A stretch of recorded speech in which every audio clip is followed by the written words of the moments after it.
أنا محمد من مدينة بلقيسير. سيدي، نحن نعيش في زمن كثرت فيه الأخبار والإشاعات وتفاقمت فيه النزاعات، حتى أقبل الناس بشدة على سماع كل ما يقال، وانشغلوا بما لا يعنيهم وتورطوا في جدالات ومشاغل لا ثمرة لها. فما أثر هذا الانشغال على إيمان المسلم وصفاء قلبه، وكيف ينبغي له أن يتصرف ليحمي نفسه وقلبه من هذه الآفات؟ ہم ایک ایسے زمانے میں جی رہے ہیں جہاں خبریں اور افواہیں بہت زیادہ ہو گئی ہیں اور جھگڑے بڑھتے جا رہے ہیں، جس کی وجہ سے لوگ غیر ضروری باتوں اور بے فائدہ بحثوں میں پڑ گئے ہیں۔ ان سب کا ایک مسلمان کے ایمان اور دل کی پاکیزگی پر کیا اثر پڑتا ہے، اور ایک مسلمان کو کیا طرز عمل اختیار کرنا چاہیے تاکہ وہ خود کو اور اپنے دل کو ان خرابیوں سے محفوظ رکھ سکے؟ خرابیاں تو ذرا بڑھتی جا رہی ہیں، جو زمانہ نبوی سے دوری ہوتی جا رہی ہے۔ ظاہری سرکار صلی اللہ علیہ وسلم کی جو حیات ظاہری تھی، تو وہ 3 تو قرون ثلاثہ، وہ تو بہت سنہری دور تھے۔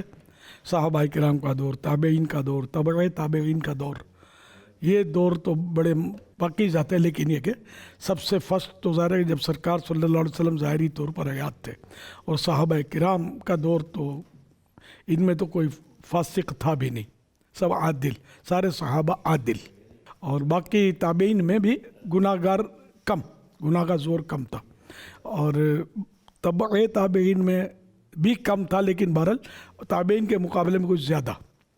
پھر آہستہ آہستہ آہستہ وہ گناہوں کا سلسلہ بڑھتا گیا، علماء کرام سے لوگوں کی دوری ہوتی گئی، علم دین سے دوری ہوتی گئی، مسجدوں سے دوری ہوتی گئی، اور یوں مطلب یہ کہ اب تو یہ دور ایسا ہے کہ بس اس کے بعد پتہ نہیں کیا ہوگا۔ یوں یعنی خرابیاں جو ہے بڑھتی جا رہی ہیں۔ جھوٹی افواہ اڑانا یہ بہت آسان ہے۔ پہلے افواہ اڑتی بھی تھی تو ظاہر ہے کہ وہ ایک محلے کی حد تک، ایک خاندان کی حد تک، ایک گاؤں کی حد تک، ایک چک کی حد تک، یا ایک قصبے کی یا شہر بھی پورے میں نہیں پہنچتی ہوگی وہ افواہ۔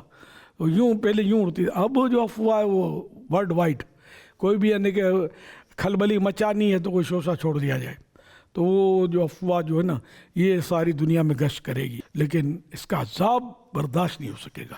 حدیث پاک میں یہ مضمون ہے، پیارے آقا صلی اللہ علیہ وسلم نے ایک منظر دیکھا کہ ایک شخص لیٹا ہوا ہے اور دوسرا اس کے سرانے کھڑا ہے، جو اس کے جبڑے میں ایک سنسی ڈال کے اس کو چیرتا ہوا گدی تک لے جاتا ہے، پھر دوسری طرف آتا ہے تو وہ دوسری طرف اس کو چیرتا ہے، تو پھر پہلی جانب آتا ہے تو وہ درست ہو گیا زخم، پھر اس کو چیرتا، تو یہ چیر پھاڑ کا سلسلہ تھا۔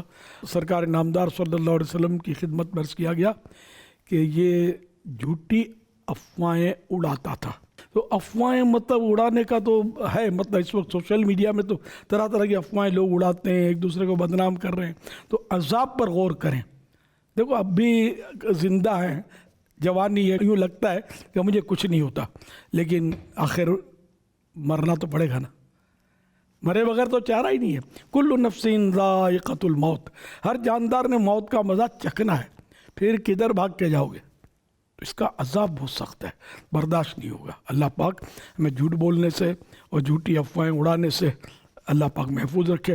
صلو علی الحبیب صلی اللہ علی محمد۔